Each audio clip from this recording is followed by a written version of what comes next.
What's up, y'all? This is Big Blazéd Justicé. You already know what the going on.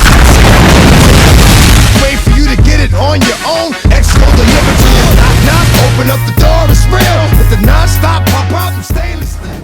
I'm a doctor, the best doctor. So today, I'm gonna teach you how to stay healthy by learning you a thing or two about injury prevention.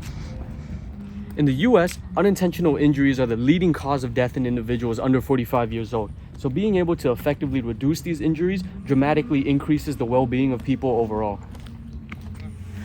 Since I'm the best damn doctor in the 7 C's, I've personally selected the 5 most important objectives: reducing motor vehicle accidents, suicide attempts by adolescents, opioid overdoses, elderly falling, and homicides. All of these are leading causes of injury, and they're only getting worse. Plus, these objectives directly correspond to others such as car accidents and traumatic brain injury. So preventing these will help lower the number of other issues. And I'll show you how. You, take me to the most dangerous place you know. What better place to learn about injury than the road? In 2021, California reported 4,161 motor vehicle deaths and 42,939 were reported nationwide. So it's no surprise that motor vehicle crashes are the second leading cause of death from unintentional injuries in the US. But why is this? Well, the main causes for deaths are driving while intoxicated, reckless driving, and driving without a seatbelt. But there are simple strategies that have been proven to work. Policies regarding education on safe driving, increasing fines, law enforcement enhancement, and zero tolerance blood alcohol level laws were initiated, which have all successfully prevented road accidents. Thanks, Chuckle Nuts.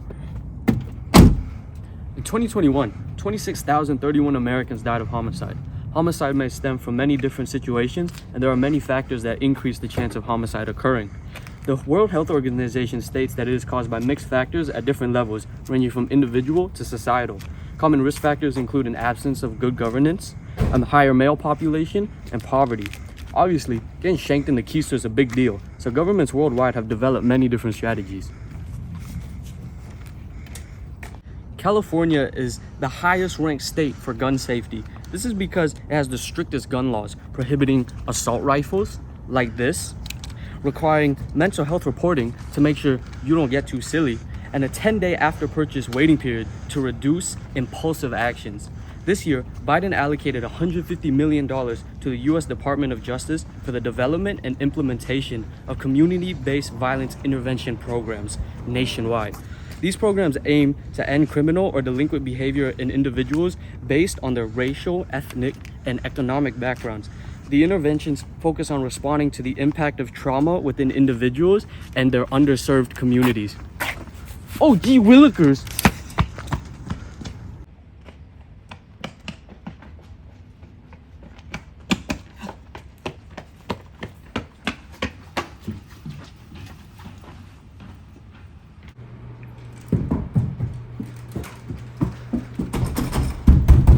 Stop! Why are you doing this? Have you ever considered that this could be due to underlying mental illness? Let's talk about it. The large presence of mental illness and other risk factors such as stress, living conditions, violence, and much more have been increasingly known to cause suicidal and homicidal tendencies in people. Specifically, suicide is one of the leading causes of death amongst teens and young adults. In 2020, 8.9% of surveyed high school students admitted to attempting suicide, with 18.8% seriously considering it. Furthermore, there are disparities. For example, people of color and members of the LGBTQ+ community are statistically more likely to commit suicide when compared to other groups. Signs of suicide, or SOS, is You need to slow down, buddy. Is a program for both middle and high schoolers that teaches students how to recognize signs of depression and suicide in themselves and their peers. Studies have shown this program to be effective, with a 40% reduction of reported suicide attempts made by students, accredited to greater knowledge gained by the program. Alright.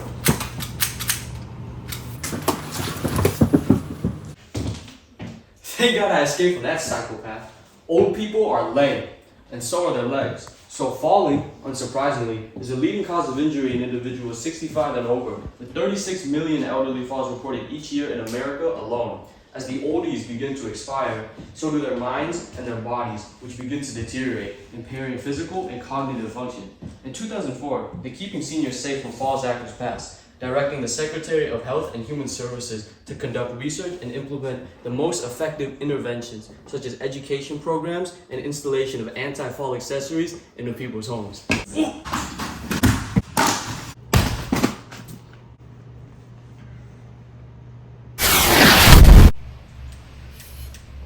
Milk my dog and shoot my grandson.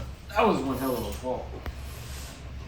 I'm on the way to the pharmacist right now to pick up meds for my dad.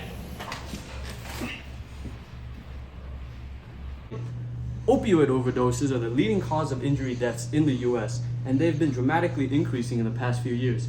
Because of this, local interventions have been put in place, such as more caution on the physician's end when prescribing opioids, making sure that the patient fully understands the risks, and distributing naloxone, an opioid receptor blocker, to emergency personnel and whoever may need it. For Blazé? However, this simply isn't enough, so statewide policies have been launched as well. Take the state of North Carolina, for example, where the number of drug overdose deaths increased by nearly 1,000 between the years 2019 and 2020. In response to these concerning numbers, an action plan was initiated. Since 2019, they've distributed 250,000 doses of naloxone, launched medical residency training programs, funded jail-based treatment programs, and much more. Thank you.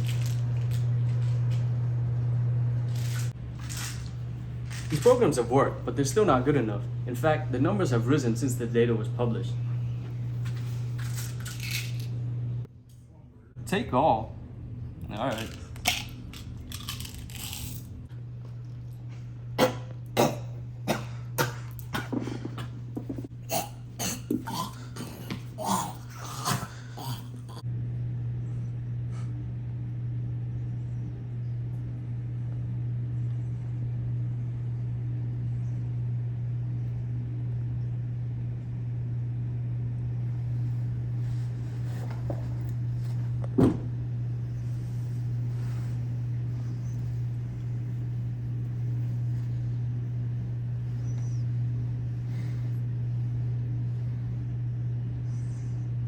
What we've yet to mention is illegal drugs. In 2022, Joe Biden launched the National Drug Initiative with a more proactive approach to preventing illegal opioids from entering or being spread throughout our country, even going so far as teaming up with the Mexican government to seek out and destroy plants used to grow opioids.